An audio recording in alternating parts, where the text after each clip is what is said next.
I never thought a Christmas dinner could change my life so drastically, but here I am, Anita, 28 years old, still trying to process what happened that evening. The whole thing started normally enough. I arrived at my parents' house, carrying a bottle of wine and homemade apple pie, just like I always did for family gatherings. The house was already full of relatives when I got there. The biggest surprise was that my younger sister Linda actually showed up. She usually skips these family things, always complaining that there are a lot of old people who talk about their illnesses. When we finally sat down to eat, everything seemed perfectly normal. Dad carved the turkey, Mom passed around her famous cranberry sauce, and Uncle Bob was already on his second glass of wine. The dining room was warm and cozy, with Christmas lights twinkling in the windows and the smell of cinnamon and pine needles in the air. Then Mom cleared her throat and turned to Linda with this weird smile I'd never seen before. "Linda, sweetie, why don't you tell everyone about that business you want to open?" I was in the middle of taking a bite of turkey when Linda started talking, her voice full of excitement I'd never heard from her before. "Oh my God, yes. So, I've got this amazing plan. I'm going to buy clothes from China, super cheap, really good quality stuff, and sell them here for a nice profit." I nearly dropped my fork. Linda? Starting a business? My sister, who hadn't worked a single day since graduating college 2 years ago. Who spent most of her time finding herself and posting selfies on Instagram? But before I could even process this information, the whole family erupted in cheers and congratulations. Uncle Bob raised his glass to our future successful businesswoman. Aunt Martha was going on about how she always knew Linda had it in her, and my cousins were already asking for family discounts. Then I saw Mom and Dad exchange that look, that particular parent look that means they're up to something.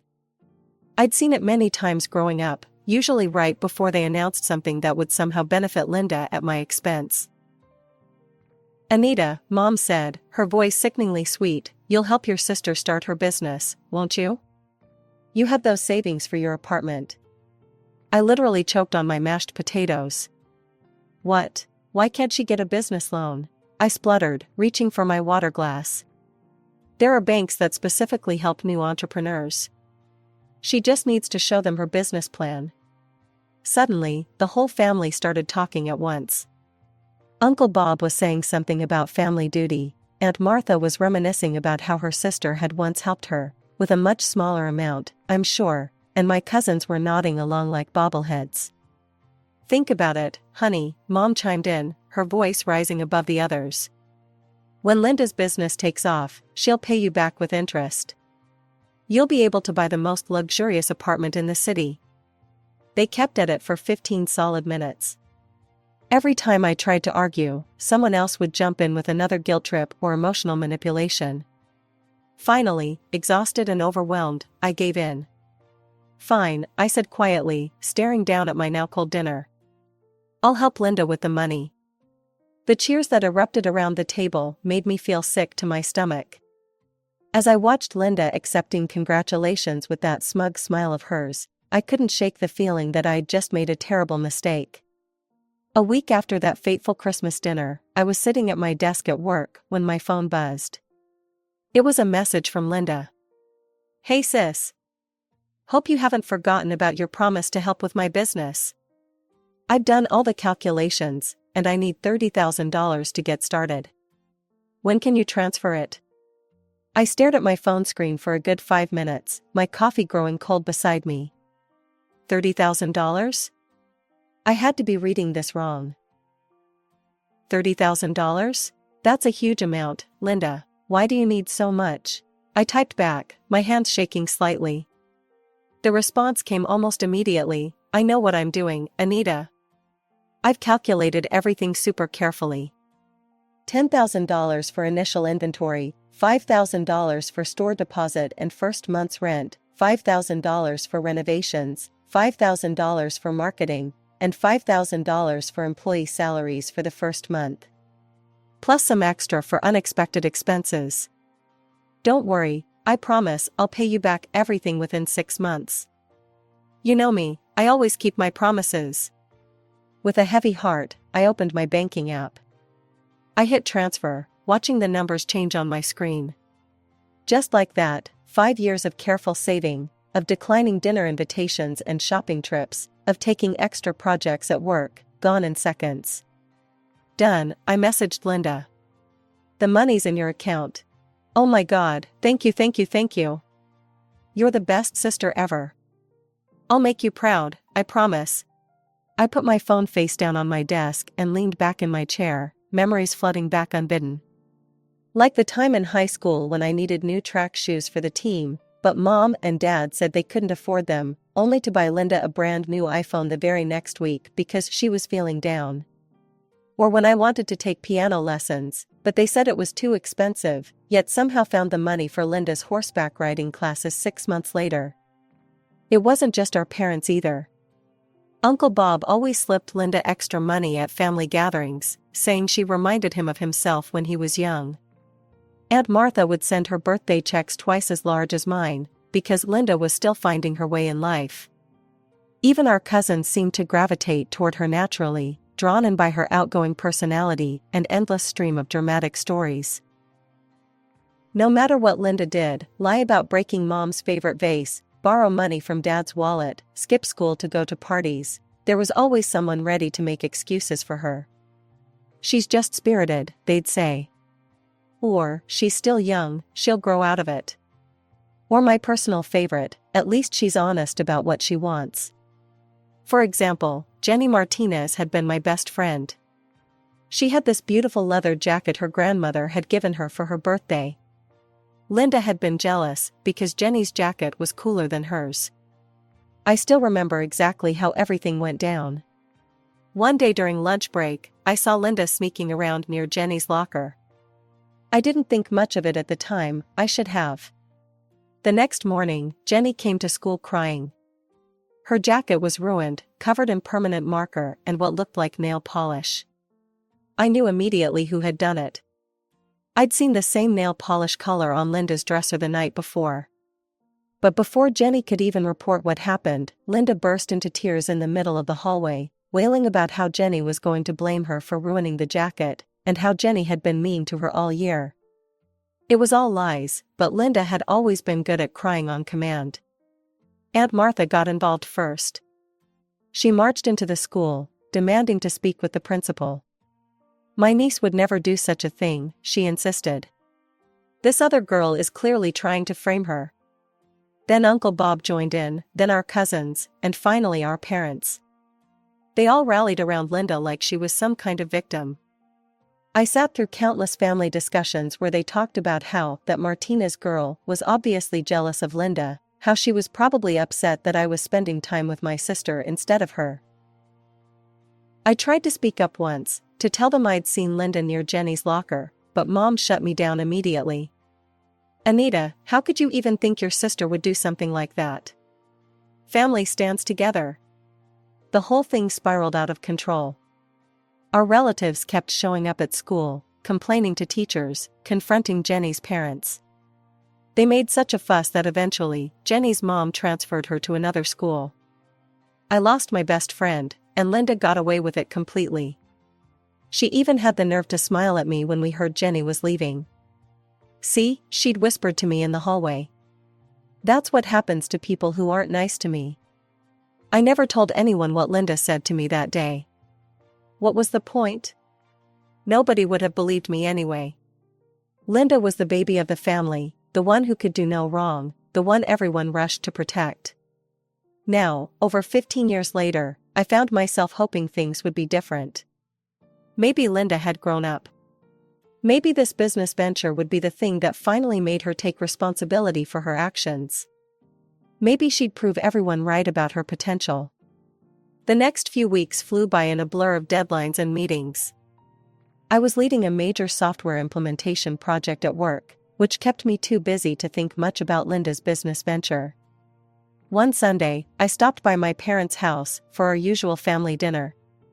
Dad was watching baseball, and Mom was pulling a lasagna out of the oven, but Linda was nowhere to be seen. "Where's Linda?" I asked, helping Mom set the table. "Is she running late again?" Mom waved her hand dismissively. "Oh, she's away on a trip." I nearly dropped the plate I was holding. A trip? What do you mean, a trip? She's supposed to be starting a business. Don't take that tone with me, Anita, Mom snapped, her eyes narrowing. Obviously, it's a business trip. And frankly, you need to stop poking your nose into your sister's affairs. She knows what she's doing. I bit my tongue and finished setting the table in silence, but something didn't feel right. That night, lying in bed in my apartment, I opened Instagram and started scrolling through Linda's profile. My stomach dropped. There she was, posing in front of the Eiffel Tower. Sipping cappuccino at a cafe in Rome. Shopping in Milan. Living it up at a beach club in Greece. Each photo was more extravagant than the last, all posted within the past week. What the hell? I muttered to myself. If she's starting a clothing business with Chinese suppliers, why is she gallivanting around Europe? I barely slept that night, and as soon as I saw Linda had posted she was back home, I called her. Hey sis. Her voice was chirpy, like nothing was wrong. How are you? How was your trip? I asked, trying to keep my voice neutral. She laughed that carefree laugh of hers. Oh my God, it was amazing. Don't worry, I totally thought everything through.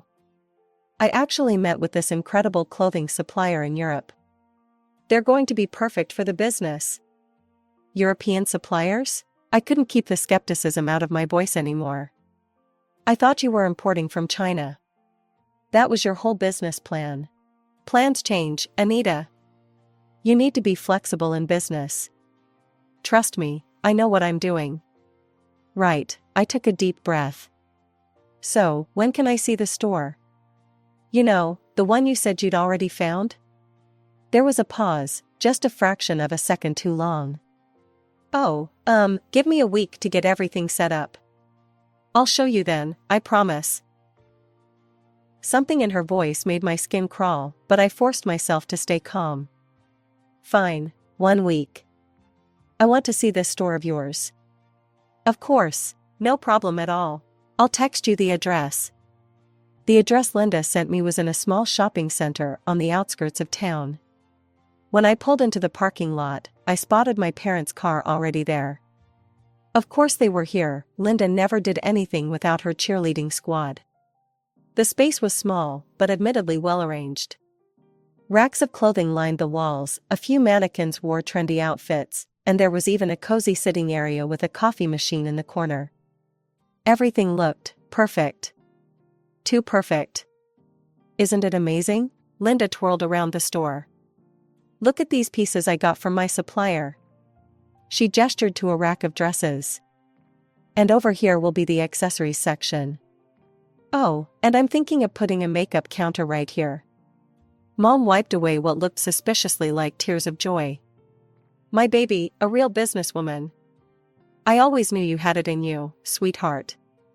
Unlike some people, she added, giving me a pointed look, Linda isn't content to just work for others. She's making her own way in the world.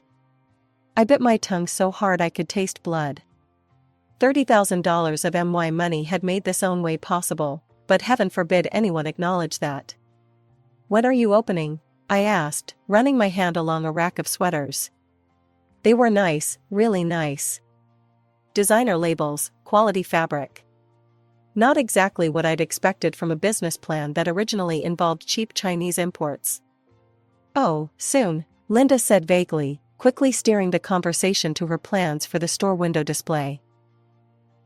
Over the next couple of weeks, I kept checking Linda's social media obsessively. There were plenty of posts, Linda at fancy restaurants, Linda at spa days, Linda showing off new shoes and bags, but nothing about the store. No coming soon announcements, no sneak peeks, no business updates. Not a single mention of her entrepreneurial venture. Then came another Sunday dinner at my parents' house. The moment I walked in, I knew something was up. Linda was sitting at the kitchen table, eyes red and puffy, while Mom hovered over her with a box of tissues. What's wrong? I asked, though a part of me already knew where this was heading. Oh, Anita. Linda burst into fresh tears. Everything's falling apart.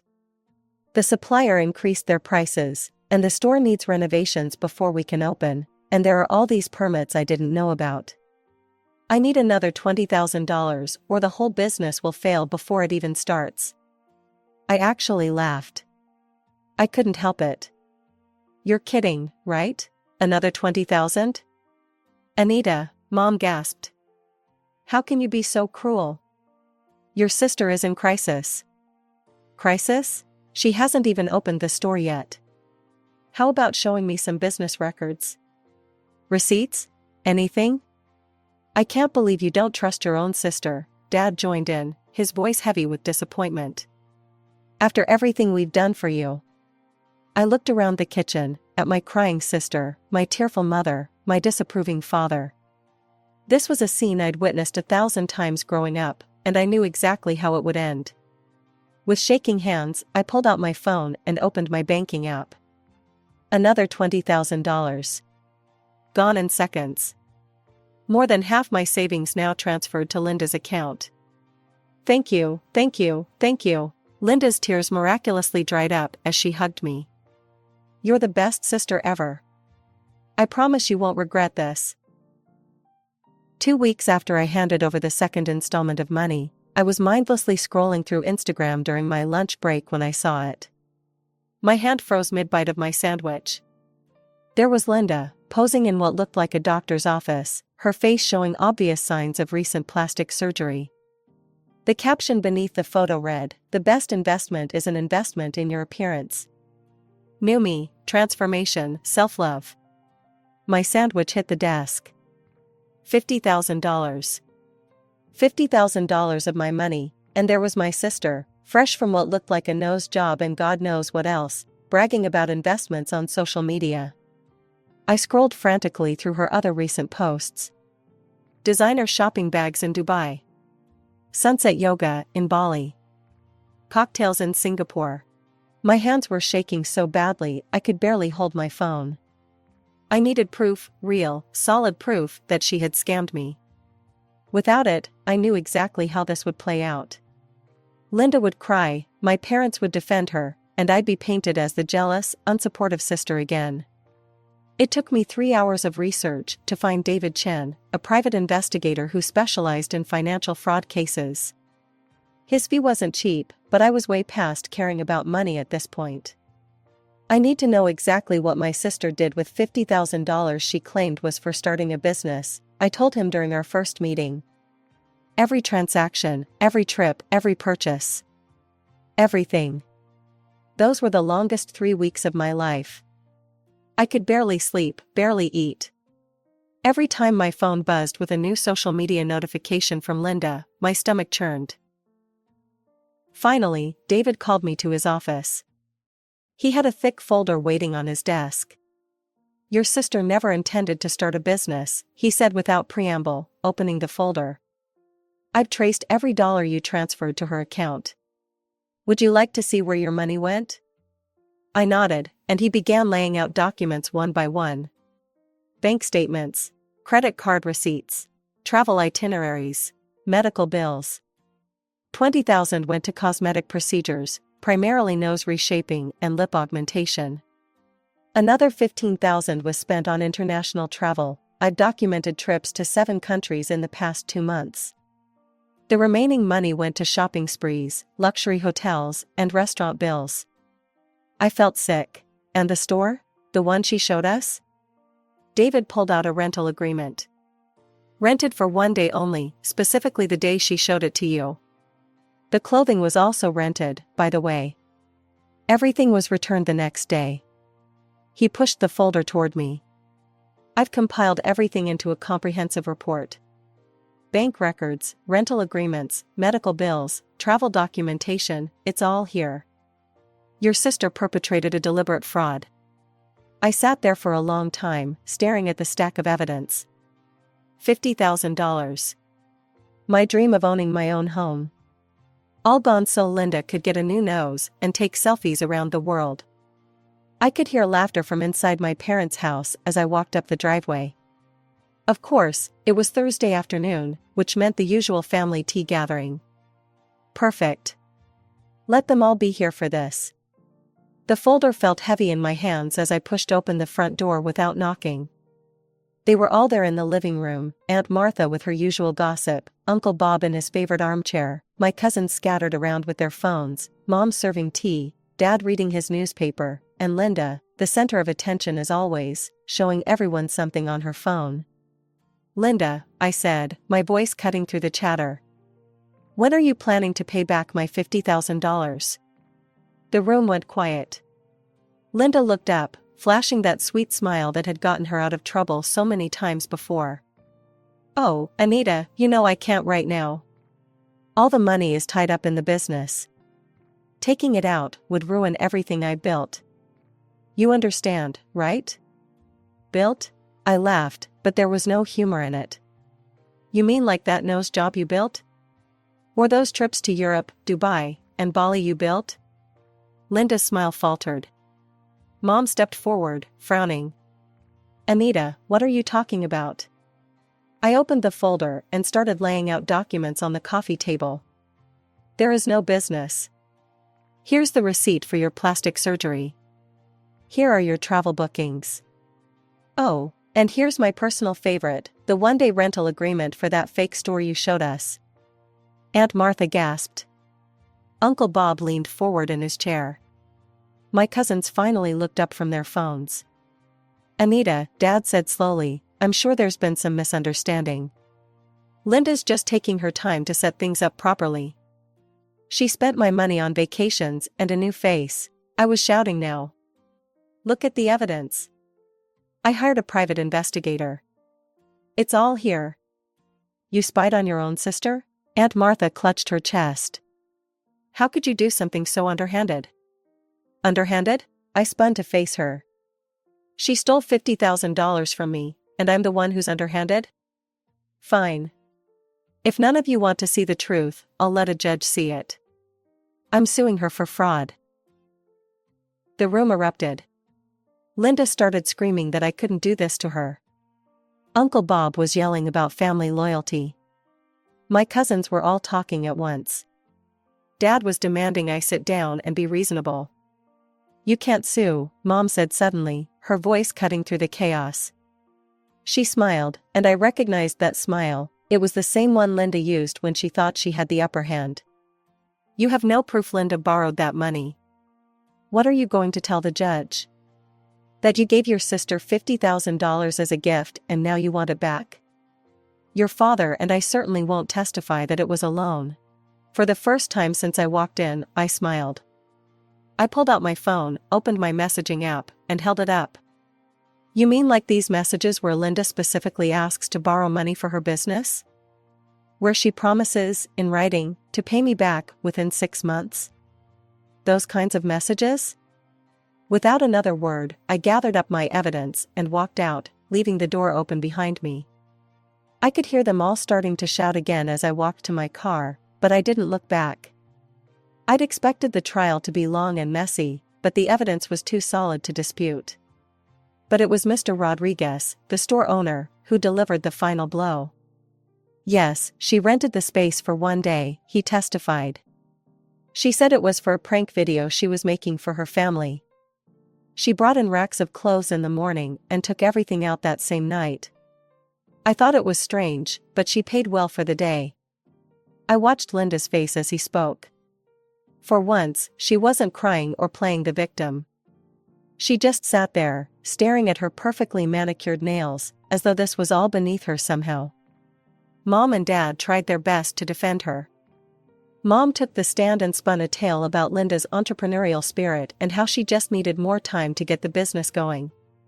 Dad talked about how I was just jealous of my sister's creative business approach. But they couldn't explain away the evidence. The messages where Linda promised to repay the loan. The bank statements showing how she'd spent the money. The rental agreement for the fake store. The travel receipts, the medical bills. When the judge delivered her verdict, her voice was firm and clear. "The evidence shows clear intent to defraud," she said. "The defendant, Linda Mitchell, is ordered to repay the full amount of $50,000, plus an additional $20,000 in punitive damages for emotional distress and the costs incurred in investigating this fraud." Linda finally burst into tears then, but for once, they didn't work. I later heard through a former cousin, amazing how quickly former becomes necessary with family, that my parents had to take out a loan to help Linda pay me back. The money arrived in my account exactly as ordered. The next day, I signed the papers for my new apartment. It wasn't the one I'd originally been saving for. That dream had to be scaled back after spending money on lawyers and investigators, but it was mine. Every square foot of it was mine. My parents still call sometimes, leaving voicemails about how I've destroyed the family and broken your sister's heart. Aunt Martha apparently tells anyone who'll listen about how I turned on my own blood. Uncle Bob has written me out of his will. My cousins have blocked me on social media. They all see me as the villain in this story. The cruel, heartless sister who took poor Linda to court. The ungrateful daughter who embarrassed her family in public. The bitter woman who couldn't handle her sister's success. But you know what?